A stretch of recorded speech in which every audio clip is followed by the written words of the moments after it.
الحمد لله نحمده ونستعينه ونستغفره ونؤمن به ونتوكل عليه ونعوذ بالله من شرور أنفسنا ومن سيئات أعمالنا من يهده الله فلا مضل له ومن يضلله فلا هادي له ونشهد أن لا إله إلا الله وحده لا شريك له ونشهد أن سيدنا ومولانا محمدا عبده ورسوله أما بعد فأعوذ بالله من الشيطان الرجيم بسم الله الرحمن الرحيم يا أهل الكتاب لا تغلوا في دينكم ولا تقولوا على الله إلا الحق إنما المسيح عيسى ابن مريم رسول الله وكلمته ألقاها إلى مريم وروح منه فآمنوا بالله ورسله ولا تقولوا ثلاثة انتهوا خيرا لكم انما اللہ الہ واحد صدق اللہ العظیم وقال النبی صلی اللہ علیہ وسلم لا تطرونی کما اطرت النصارى عیسی ابن مریم فانما انا عبده فقولوا عبده ورسوله او کما قال صلی اللہ علیہ وسلم۔ قابل صد احترام میرے بزرگوں، بھائیوں، عزیزوں اور دوستوں،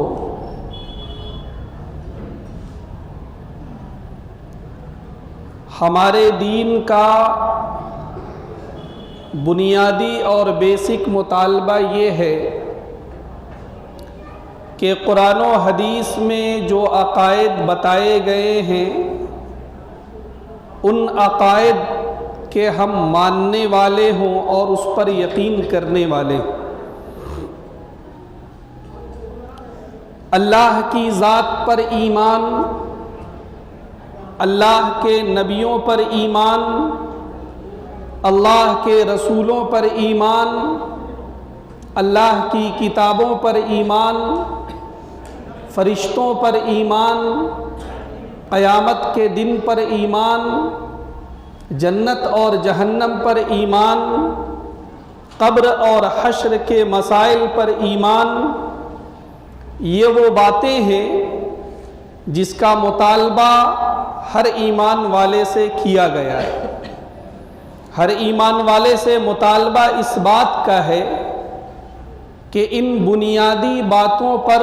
وہ ایمان لائے اور اس پر یقین کرے۔ علماء کرام سے آپ نے سنا ہوگا کہ ایمانیات کے بہت سارے شعبے ہیں۔ خود اللہ کے رسول صلی اللہ علیہ وسلم نے ایک موقع پر فرمایا تھا الایمان بضع وسبعون شعبۃ او قال بضع وستون شعبۃ، کہ ایمان کے 60 یا 70 سے زائد شعبے، اور ان میں جو سب سے افضل ہے وہ کلمہ لا الہ الا اللہ ہے، اور اس کا جو ادنا شعبہ ہے وہ ہے راستے سے تکلیف دہ چیز کو ہٹانا۔ تو عقائد اور ایمانیات ہمارے دین کے بنیادی مطالبات میں سے ہے۔ اس میں بھی علماء کرام نے یہ فرمایا کہ عقیدہ توحید، عقیدہ رسالت اور عقیدہ آخرت، یہ عقائد میں سے بھی 3 بنیادی عقیدے ہیں، اور اگر اس میں کسی طرح کا بھی جھول پایا جاتا ہے، کسی بھی طرح کی کمی پائی جاتی ہے، تو اس کا مطلب یہ ہے کہ ہمارے ایمان میں کمی۔ میرے بزرگوں، جہاں تک انبیاء کرام پر ایمان کی بات ہے تو ہم سب جانتے ہیں کہ حضرت آدم علیہ السلام سے لے کر حضور پاک صلی اللہ علیہ وسلم تک اللہ تعالیٰ نے انبیاء کرام کا ایک سلسلہ جاری فرمایا ہے، اور ہم سے مطالبہ یہ ہے کہ ہم ان تمام انبیاء کرام کو نبی مانیں، ان کی تعلیمات کو سچی تعلیمات مانیں۔ انبیاء کرام کا سلسلہ حضرت آدم علیہ السلام سے شروع ہوتا ہے، حضرت نوح علیہ السلام، حضرت ادریس علیہ السلام، حضرت شیس علیہ السلام، یہ سلسلہ ہوتے ہوئے حضرت ابراہیم علیہ السلام تک پہنچتا ہے۔ حضرت ابراہیم علیہ السلام وہ شخصیت ہیں کہ ان کے بعد جتنے بھی انبیاء کرام اس دنیا میں تشریف لائے وہ آپ کی نسل سے تھے۔ یہ اعزاز اور یہ مرکزیت اللہ نے حضرت ابراہیم علیہ السلام کو عطا فرمائی تھی۔ حضرت ابراہیم علیہ السلام کے دو لڑکے حضرت اسماعیل علیہ السلام، حضرت اسحاق علیہ السلام، جتنے بھی انبیاء کرام حضرت ابراہیم علیہ السلام کے بعد تشریف لائے وہ تمام کے تمام آپ کی اولاد میں سے، اور یہ اللہ کی طرف سے ایک انتظام تھا کہ جو سلسلہ اسماعیلی ہے اس کے اول نبی حضرت اسماعیل علیہ السلام اور اس کے آخر نبی حضور پاک صلی اللہ علیہ وسلم اس سلسلے کے، اور یوں بھی تمام نبیوں کے خاتم اور خاتم وہ اللہ کے رسول صلی اللہ علیہ وسلم ہے۔ اور حضرت ابراہیم علیہ السلام کی جو دوسری اولاد ہے حضرت اسحاق علیہ السلام، ان کے بیٹے حضرت یعقوب علیہ السلام کو اللہ نے نبی بنایا۔ حضرت یعقوب علیہ السلام ہی کا دوسرا نام اسرائیل ہے، اور انہی کی اولاد کو بنی اسرائیل کہا جاتا ہے۔ حضرت یعقوب علیہ السلام کی اولاد میں سے حضرت یوسف علیہ السلام نبی، اور اس کے بعد بہت سارے انبیاء کرام آئے، اور اخیر میں حضرت موسیٰ اور حضرت عیسیٰ علیہ السلام اس دنیا میں تشریف لائے۔ علماء نے ایک بات کہی ہے کہ سلسلہ اسماعیلی کو اگر دیکھا جائے تو اس میں اول نبی حضرت اسماعیل علیہ السلام ہیں، اور درمیان میں کوئی نبی نہیں ہے، دوسرے نبی اور آخری نبی بلکہ نبیوں کے خاتم وہ اللہ کے رسول صلی اللہ علیہ وسلم ہے۔ اور جو سلسلہ اسرائیلی ہے اس سلسلہ اسرائیلی میں یعنی حضرت یعقوب علیہ السلام کی اولاد میں جو سب سے پہلے نبی ہیں وہ حضرت یوسف علیہ السلام ہیں، اور اس سلسلے کے جو سب سے آخری نبی ہیں وہ حضرت عیسیٰ علیہ السلام ہیں۔ سلسلہ اسرائیلی کے آخری نبی حضرت عیسیٰ علیہ السلام، اور یوں تمام نبیوں میں سب سے آخر میں آنے والے ہمارے اور آپ کے آقا جناب محمد الرسول اللہ صلی اللہ علیہ وسلم ہیں۔ حضرت عیسیٰ علیہ السلام ایک جلیل القدر نبی ہے، اللہ کے رسول ہیں، اور قرآن پاک میں جن انبیاء کرام کا قصہ تفصیل کے ساتھ بیان کیا گیا، حضرت عیسیٰ علیہ السلام کی شخصیت وہ شخصیت ہے کہ جن کا تذکرہ قرآن پاک میں بڑی تفصیل کے ساتھ آیا ہے۔ حضرت عیسیٰ علیہ السلام، ان کی والدہ محترمہ حضرت مریم علیہ السلام، اور ان کی والدہ محترمہ حضرت حنہ جو کہ حضرت عمران کی بیوی تھی. گویا کہ حضرت عیسیٰ علیہ السلام کے نانا حضرت عمران، ان کی نانی حضرت حنہ، حضرت عیسیٰ علیہ السلام کی والدہ حضرت مریم، اور حضرت عیسیٰ علیہ السلام اللہ کے جلیل القدر نبی. ہم سب جانتے ہیں کہ ہمارے درمیان میں بہت سارے مذاہب کے ماننے والے لوگ ہیں، اور انہی میں سے ہمارے بہت سارے بھائی وہ ہیں جو مذہب عیسائیت کو مانتے ہیں، اور حضرت عیسیٰ علیہ السلام کے بارے میں ان کے بہت سارے عقائد اور تصورات ہیں. ضرورت اس بات کی ہے کہ ہم مسلمانوں کو یہ معلوم ہونا چاہیے کہ حضرت عیسیٰ علیہ السلام سے متعلق ایک مسلمان کو کیا عقیدہ رکھنا ہے. ایسا نہ ہو کہ لوگوں کے ساتھ میل جول کی وجہ سے، لوگوں کے ساتھ اختلاط کی وجہ سے، لوگوں کے ساتھ کاروبار میں تعلقات کی وجہ سے خدا نخواستہ ہماری زبان سے بھی وہ باتیں نکلنے لگے جو قرآن و حدیث کے عقائد کے خلاف ہے. اس لیے ضرورت ہے کہ ہم حضرت عیسیٰ علیہ السلام کی سیرت جو کہ قرآن پاک میں مذکور ہے، احادیث پاک میں مذکور ہے، اور حضرت عیسیٰ علیہ السلام سے متعلق ایک مسلمان کو کیا عقیدہ رکھنا ہے وہ ہم جانیں. تفصیلات تو بہت ہیں، لیکن انشاءاللہ اختصار کے ساتھ آپ کے سامنے بات رکھی جائے گی. جیسا کہ میں نے عرض کیا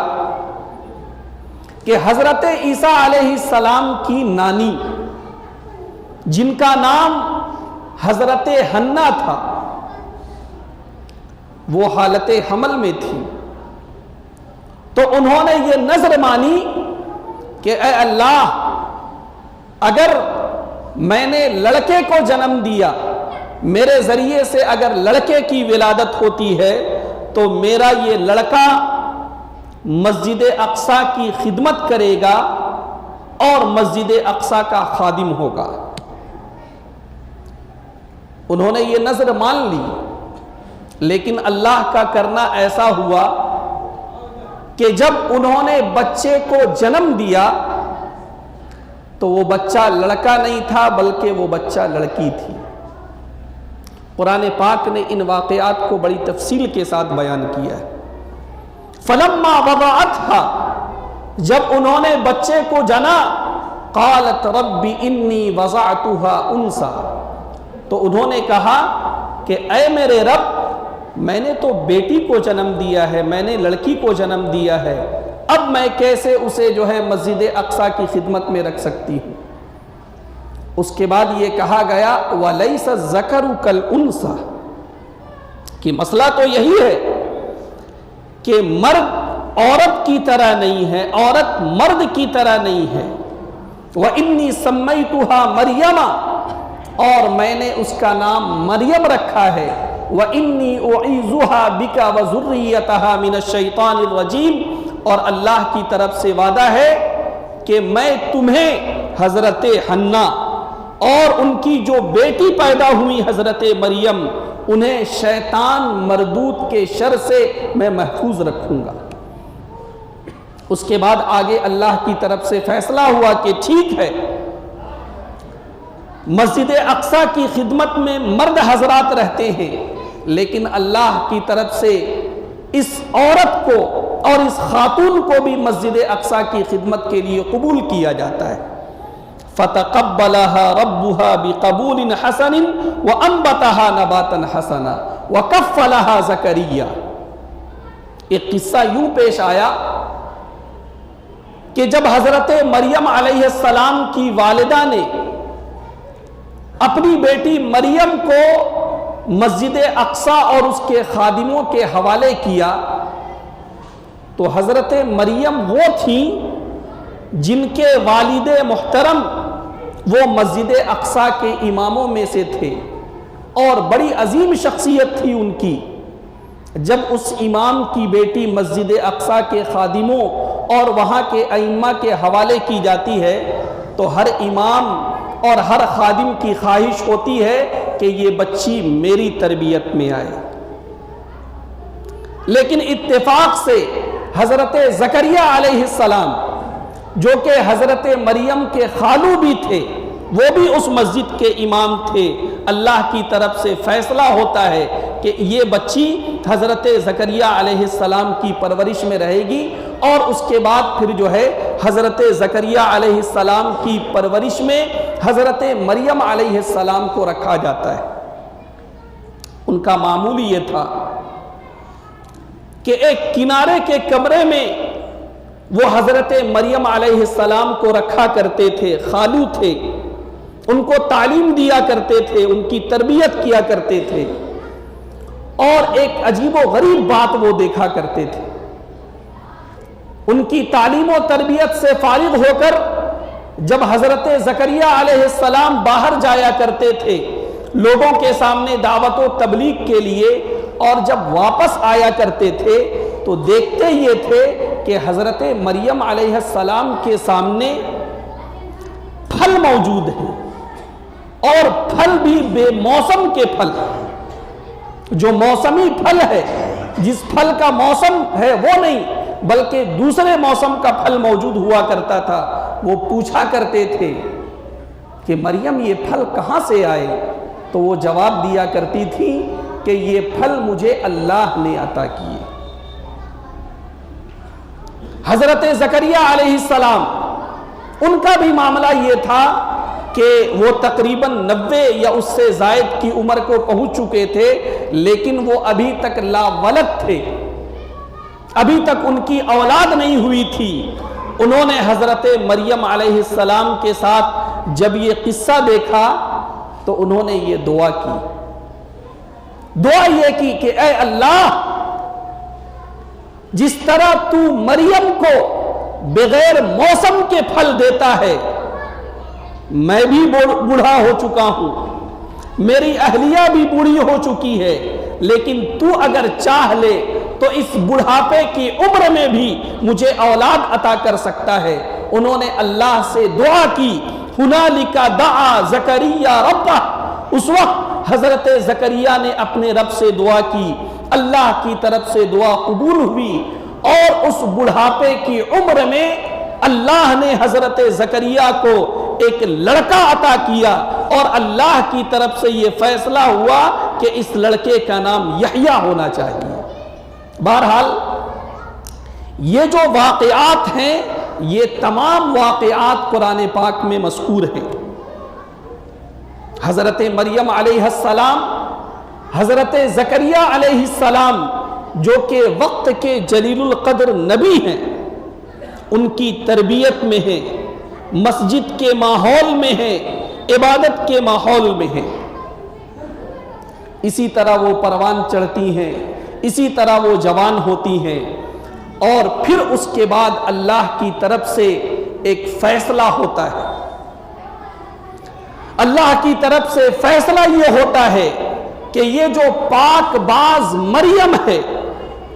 یہ جو پاک دامن مریم ہے،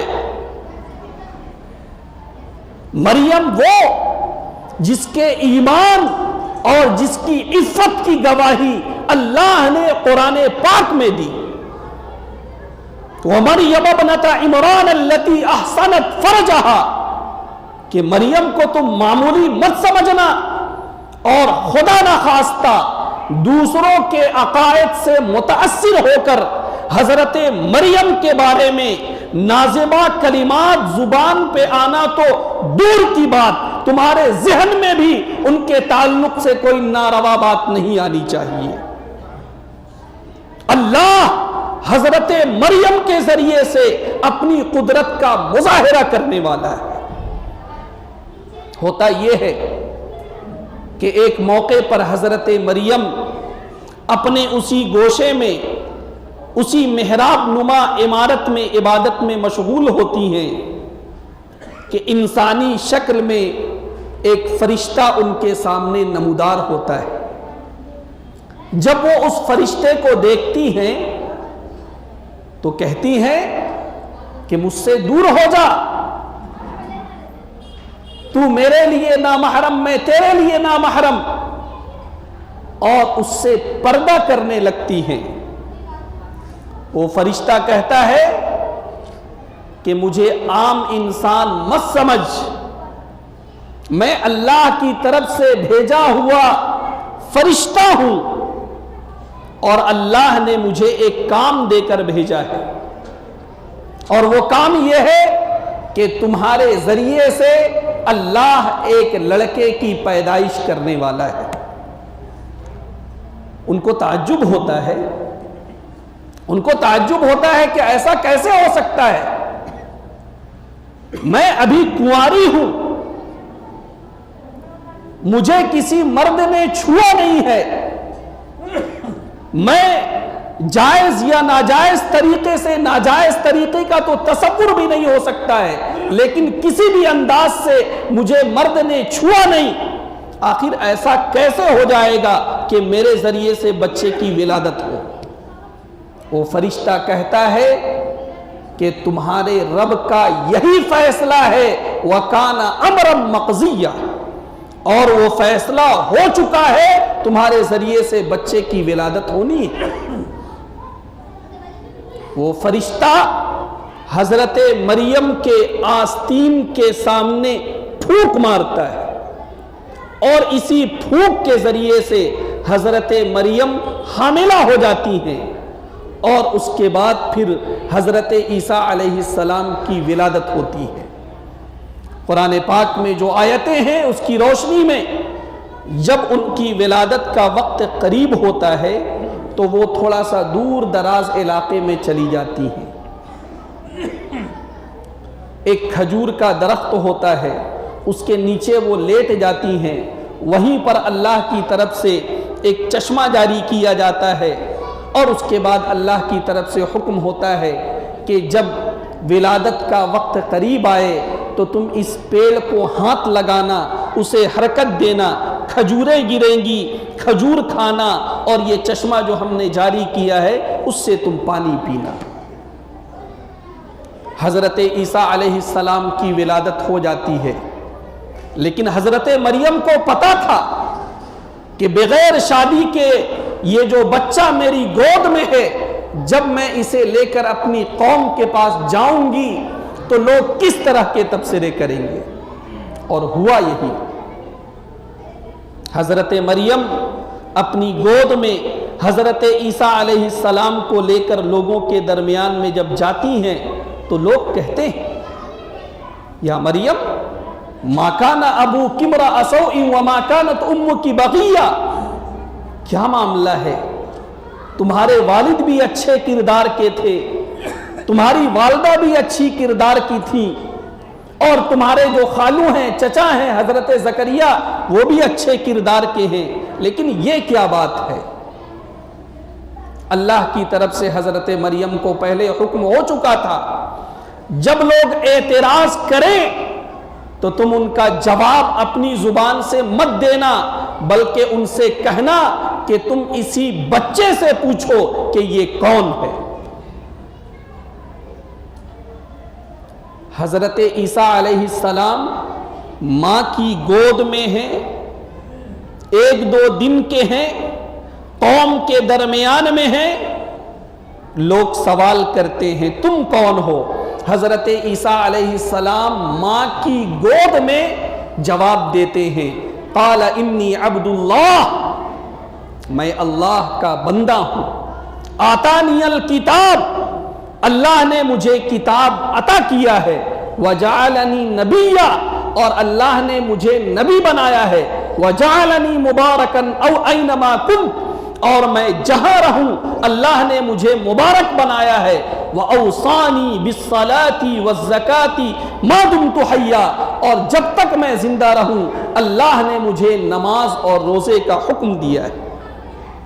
علماء نے فرمایا ہے کہ دیگر انبیاء کرام کو جو نبوت ملی ہے وہ عام طور سے 40 سال کی عمر کے بعد ملی ہے، لیکن حضرت عیسیٰ علیہ السلام ماں کی گود میں کہہ رہے ہیں کہ میں نبی ہوں، تو حضرت عیسیٰ علیہ السلام کی نبوت وہ ماں کے گود سے شروع ہو جاتی ہے۔ میرے بزرگوں، ایک بہت بڑا دھوکہ لوگوں کو لگا، لوگوں کو جو تبصرے اس موقع پر کرنے تھے ان لوگوں نے کیے، لیکن اللہ کی طرف سے ایک بات کہی گئی اور یہ کہا گیا کہ تمہیں حضرت عیسیٰ علیہ السلام کی ولادت میں اگر شک ہے تو تھوڑا تم غور کرو کہ اس سے پہلے اللہ نے حضرت آدم علیہ السلام کو پیدا کیا اور وہ تو بغیر ماں باپ کے تھا۔ حضرت آدم علیہ السلام کی ولادت بغیر ماں باپ کے ہوئی، حضرت حوا کی ولادت بغیر ماں کے ہوئی۔ آج اگر حضرت عیسیٰ کی ولادت بغیر باپ کے ہو رہی ہے اور رب العالمین گواہی دے رہا ہے کہ حضرت عیسیٰ کی ولادت میری قدرت کے مظاہرے کے لیے ہے، میری قدرت کو دکھانے کے لیے ہے، اور حضرت مریم کی پاک دامنی کی قسم اور اس کی گواہی رب کائنات جب دے رہا ہے، تو پھر دماغ میں کسی طرح کا فطور پالنا اور دماغ میں کسی طرح کا غلط عقیدہ پالنا، یہ صرف اور صرف اپنے ایمان اور عقیدے کو خراب کرنا ہے۔ میرے بزرگوں، جیسا کہ میں نے شروع میں عرض کیا کہ ایک ایمان والے کے اعتبار سے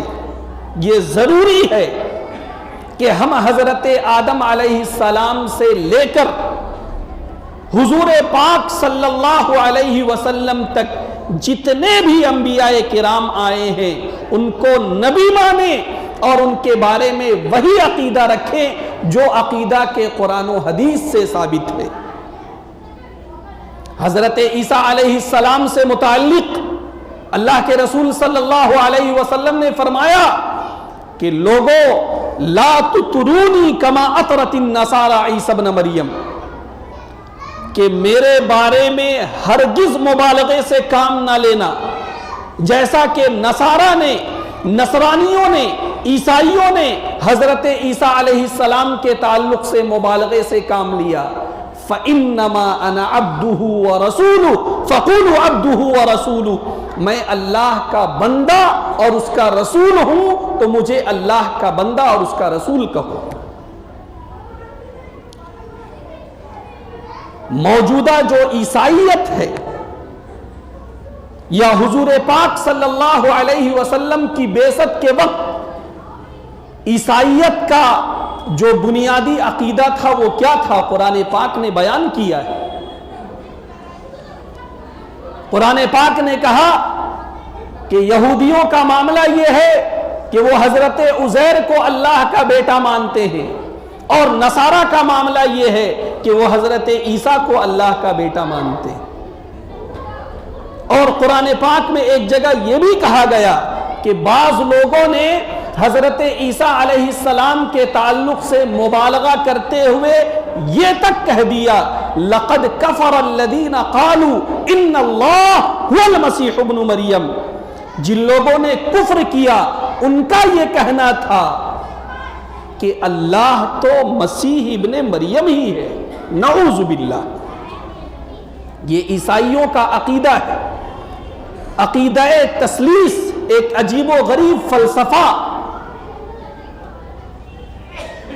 کبھی ان کا ماننا یہ ہے کہ اللہ بھی خدا، حضرت عیسیٰ بھی خدا، حضرت مریم بھی خدا، تینوں مل کے خدا، تینوں مل کے ایک، ایک مل کے تین، عجیب و غریب فلسفہ۔ مسلمانوں کا یہ عقیدہ بالکل نہیں، قرآن پاک میں صراحت کر دی گئی اور احادیث پاک میں یہ وضاحت کر دی گئی، حضرت عیسیٰ اللہ کے نبی ہیں، اللہ کے رسول ہیں، بس اس کے علاوہ کچھ نہیں۔ اور میرے بزرگوں، بڑے ادب و احترام کے ساتھ میں یہ عرض کرنا چاہتا ہوں کہ صرف حضرت عیسیٰ علیہ السلام ہی نہیں بلکہ تمام انبیاء کرام کے تعلق سے ہمیں وہی عقیدہ رکھنا ہے جو عقیدہ ہمیں سکھایا گیا۔ لوگ کیسے یہ کہہ دیتے ہیں کہ جو عرش پر متمکن ہے خدا ہو کر وہی فرش پر آ گیا مصطفیٰ ہو کر، لا حول ولا قوت۔ یہ کہاں سے ہم نے یہ عقیدہ نکال لیا؟ خدا خدا ہے، نبی نبی ہے۔ یقیناً انبیاء کرام کی جماعت، رسولوں کی جماعت انسانوں میں سب سے اعلیٰ مقام پر، لیکن اس کا یہ مطلب نہیں ہے کہ ان کو خدائی کا کوئی حصہ مل گیا۔ خدا خدا ہے۔ آپ دیکھیں گے کہ ہمارے درمیان میں جو عیسائی بھائی رہتے ہیں وہ 1-2 دن کے بعد 25 دسمبر کو وہ اپنا ایک تہوار مناتے ہیں کرسمس کے نام سے۔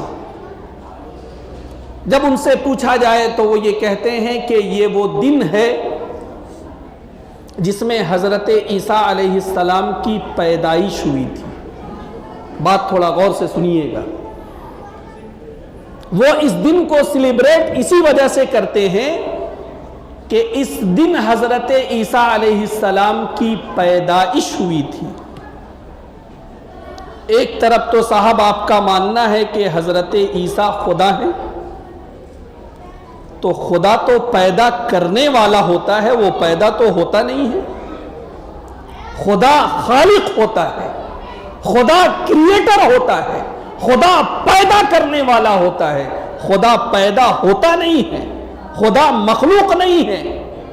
خدا کی ولادت نہیں ہوتی ہے۔ جب آپ کا عقیدہ ہے کہ حضرت عیسیٰ علیہ السلام خدا ہے، یا تین مل کر جو خدا ہے ان کا ایک حصہ ہے، تو کچھ بھی کہی آپ نے حضرت عیسیٰ کو خدا مانا، تو پھر خدا کی ولادت اور اس کے برتھ ڈے کو سیلیبریٹ کرنا یہ کہاں کی عقل مندی ہے؟ تو اگر غور کیا جائے تو ان کے عقائد ہی میں اتنا جھول ہے کہ وہ خود بخود سمجھ میں آ جاتی ہے بات کہ یہ بات صحیح ہے یا غلط۔ ایک اور بات میں آپ کے سامنے رکھتا ہوں۔ ان کا ماننا یہ ہے کہ 25 دسمبر وہ تاریخ ہے جس تاریخ میں حضرت عیسیٰ علیہ السلام کی پیدائش ہوئی، لیکن ابھی قرآن پاک کی آیتوں کے ترجمے کو سامنے رکھتے ہوئے ہم نے یہ آپ کے سامنے عرض کیا کہ حضرت مریم علیہ السلام جب ولادت کا وقت قریب آیا تو وہ ایک ایسے کھجور کے درخت کے پاس تھی جن کی کھجوریں پکی ہوئی تھی، اور اللہ کی طرف سے حکم ہوا کہ اس درخت کو ہلایا جائے اور کھجور جو ہے وہ گرے گی۔ اس پوائنٹ کو بھی سمجھنے کی ضرورت ہے۔ ہم سب جانتے ہیں ایگریکلچر کا علم اب سب لوگوں کے پاس ہے، بیسک اور بنیادی معلومات سب لوگوں کے پاس ہے۔ جہاں جہاں کھجوریں ہوتی ہیں وہاں آپ جا کے ریسرچ کیجئے، کھجوروں کے پکنے کا جو زمانہ ہوتا ہے وہ گرمی کا زمانہ ہوتا ہے، اور دسمبر کا جو موسم ہے وہ عام طور سے ٹھنڈی کا زمانہ ہے۔ اسی طرح بعض علماء نے یہ کہا کہ ان کی جو موجودہ توریت ہے اس کے مطابق حضرت عیسیٰ علیہ السلام کی پیدائش ایسی چاندنی رات میں ہوئی کہ اگر کوئی چرواہا بکری چرانا چاہے تو آرام سے اس موسم میں بکری چرا سکتا ہے۔ جو مقام اور جس ایریا میں حضرت عیسیٰ علیہ السلام کی ولادت کا ذکر ملتا ہے دسمبر کے مہینے میں، وہاں سخت سردی ہوتی ہے بلکہ برف باری ہوتی ہے۔ تو یہ بات بھی اپنے اعتبار سے بہت زیادہ صحیح نہیں ہے کہ 25 دسمبر کو حضرت عیسیٰ علیہ السلام کی ولادت ہوئی، لیکن مان بھی لیا جائے کہ اگر ان کی ولادت ہوئی ہے وہ ان کی ولادت کے دن کو سیلیبریٹ کرے کیا کرے، ہمارے یہاں اس کا کوئی تصور نہیں۔ ہم حضرت عیسیٰ علیہ السلام کو نہ تو خدا مانتے ہیں نہ خدا کا بیٹا مانتے ہیں. حضرت عیسیٰ علیہ السلام نبی ہیں، رسول ہیں، بس ہم ان کو اتنا ہی مانتے ہیں. اور ایک بات اور یاد رکھیں، 2-4 منٹ میں مختصراً میں آپ کے سامنے عرض کروں، ورنہ اس موضوع کا تقاضا یہ ہے کہ اس کو تفصیل سے عرض کیا جائے. آپ لوگوں نے سنا ہوگا کہ اسلامی تاریخ کے ہر دور میں کوئی اٹھ رہا ہے نبی ہونے کا دعویٰ کر رہا ہے، کوئی اٹھ رہا ہے حضرت عیسیٰ ہونے کا دعویٰ کر رہا ہے، کوئی اٹھ رہا ہے حضرت مہدی ہونے کا دعویٰ کر رہا ہے. اب تھوڑی سی یہ بات ذہن میں رکھ لیں کہ قرآن و حدیث کے مطابق حضرت عیسیٰ علیہ السلام نے 32 یا 33 سال کی عمر گزاری، اور اس کے بعد جب ان کے مخالفین سازشیں کرنے لگے، ان کو سولی پر چڑھانے کا پروگرام بنانے لگے، تو اللہ کی طرف سے انتظام ہوا اور حضرت عیسیٰ علیہ السلام کو آسمان میں اٹھا لیا گیا. دوسرے لوگوں کے عقائد کیا ہیں ابھی اس کی بحث کا موقع نہیں ہے. اور احادیث میں یہ بات آئی ہے کہ قرب قیامت حضرت عیسیٰ علیہ السلام دوبارہ تشریف لائیں گے. کہاں تشریف لائیں گے؟